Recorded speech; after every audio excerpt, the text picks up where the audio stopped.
My name is Mallika Chopra, and I'm really excited to introduce my book, Living with Intent. This book was inspired by my personal journey to find purpose, peace, and joy in my life. Like many other women, I lead a really busy life between work and my kids and my family and all my commitments. And I found that for me, I was starting to just lose control, whether it was in my diet, in my physical well-being, in my emotional and spiritual well-being.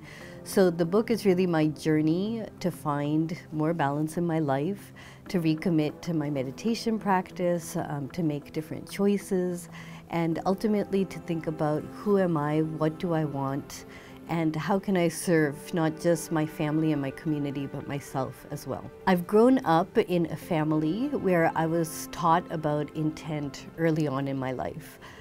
We were taught that intents are different from goals. Goals are things that we set from our mind, whereas intents really come from our soul.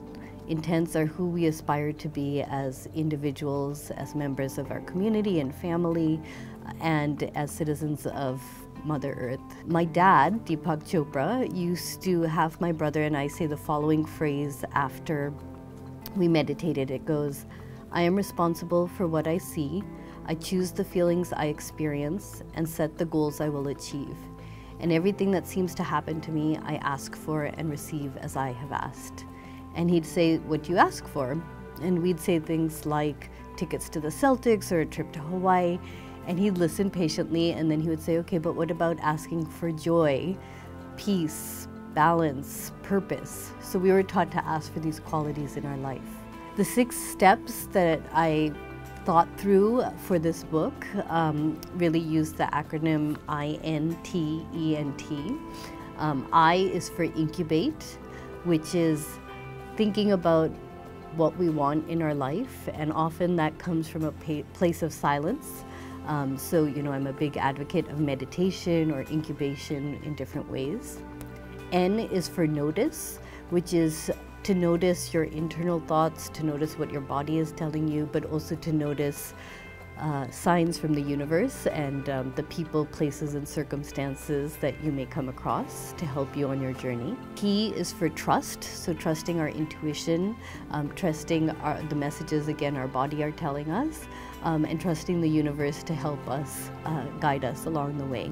E is for express, which is to express your intent, to write it down, to state it, to take ownership of it, whether you do that publicly or privately, but to really express what you want.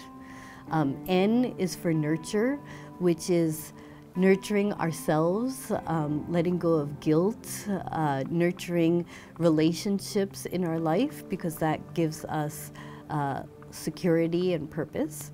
And T finally is for take action, and that's when we really take the steps to embark and own our journey and set kind of micro intents and daily goals and things like that to really achieve these intents in our life.